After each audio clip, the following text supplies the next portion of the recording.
Shaquille O'Neal was an unstoppable force in the NBA and could only be slowed down by one person, himself. From the time period of Michael Jordan's second retirement in 1998 to the development of superstars such as Kobe Bryant and LeBron James, Shaquille O'Neal was by far the most dominant and exciting player in the NBA. Shaq proved to shine and rise above the rest, despite such tough competition in the middle, night in and night out. Today's video will be about NBA legends discussing how dominant Shaquille O'Neal was. Some forces are just too strong to stop, and that was the case with NBA legend Shaquille O'Neal. Throughout his hoops career, O'Neal's strength in the paint made him arguably the best center of all time, and it led to him winning 4 championships and 3 finals MVPs. However, according to Kenyon Martin, who played against Shaq and the Los Angeles Lakers in the 2002 NBA Finals, only one opponent could stop O'Neal: Father Time. Well, no guard him, man. Like Father Time guarded Shaq. Yeah. Trust me, like there wasn't no stopping that man, dog. Like no. The only player ever to not shoot anything outside of the paint and dominate. So, obviously, it was difficult to defend O'Neal. But is Martin right? Was Father Time the only opponent that could stop Shaq? As Martin said, O'Neal was unguardable during his prime.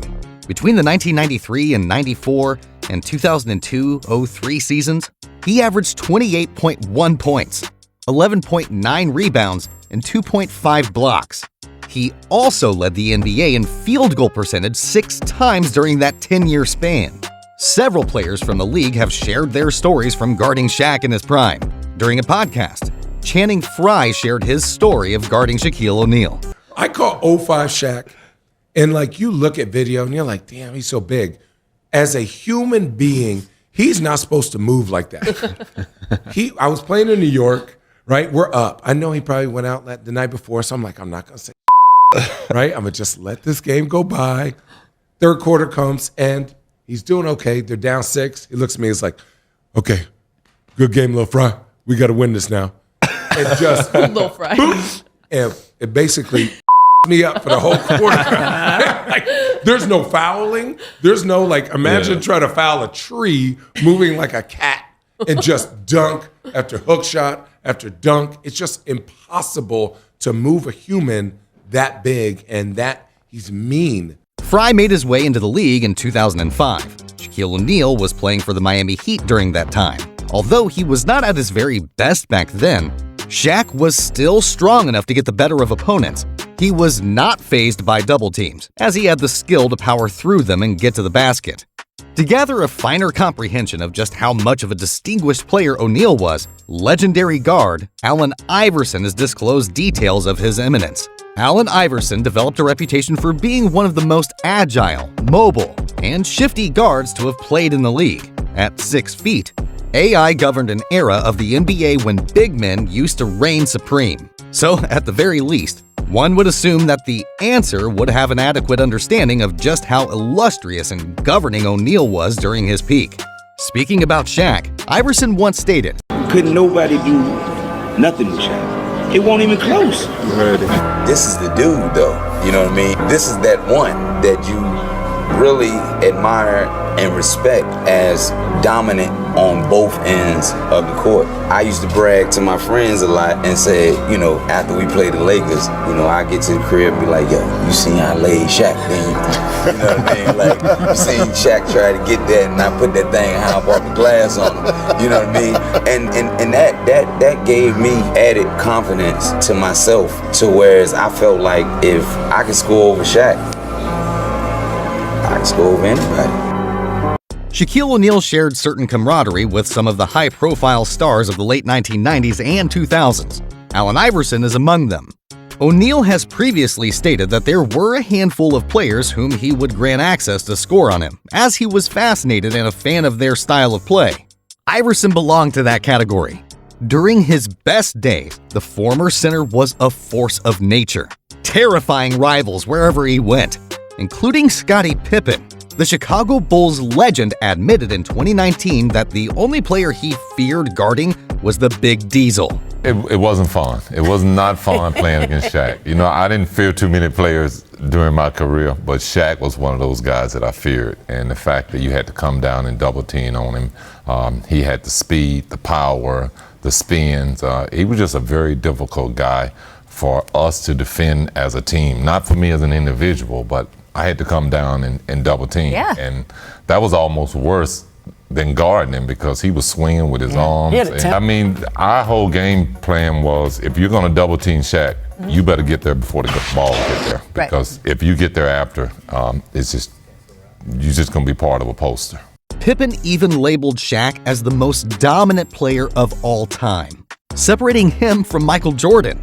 This man was a menace, and absolutely nobody stood a chance against him during his best days, not even Pippen. To me, Shaq was the that's most what I was going to say. So, dominant. I would say Michael is probably the most unstoppable. Yes. But when you talk about dominant, like, we used to have to try to stop Shaq from running. Like, that was kind of the game plan. Like, don't let Shaq run. You know, it's like, don't even think about him getting the ball. Just stop him from running. He gonna beat most of the players down the court. Even though they beefed after both players retired, their respect was there. And Pippen showed that with his comments. He knew Shaq was something else, and the center didn't hesitate to use all his power to beat his rivals. Rivals, friends, enemies, brothers. All of these words could be used to describe Shaq and Kobe. The Los Angeles Lakers are considered basketball royalty largely thanks to these two stars. They were simply a perfect fit together and had play styles that complemented the other well. Both of them agreed that Shaq was the one largely responsible for leading the Lakers to the finals, especially in the initial stages. Back in the 2000 finals, the Lakers were facing Reggie Miller and the Indiana Pacers. This was the first real test for Kobe as he was still a young player. On the other hand, while Shaq had not won titles in Orlando, he managed to make the NBA Finals with them. The series soon began heading into a pivotal Game 4.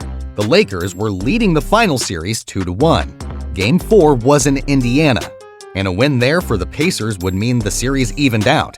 Additionally, the Pacers thought they struck luck when O'Neal fouled out of the game. That could not have been further from the truth. Kobe stepped up and sealed the game with a narrow 120-118 win over the Pacers in Shaq's absence. Thus, Los Angeles took a 3-1 lead in the series and soon won when O'Neal returned for the subsequent games. Kobe and Shaq knew what they accomplished. In that moment, Bryant said the words we have heard him say multiple times in his life. This is it, fellas. We work all year long for it, man. Shaq the man, most dominant player in the world. It is unfortunate that they didn't try to settle their differences. Kobe has even claimed that he would have won 10 championships if he remained teammates with O'Neal. Shaq's legacy will live on for decades to come, simply because the NBA may never see another player like him again.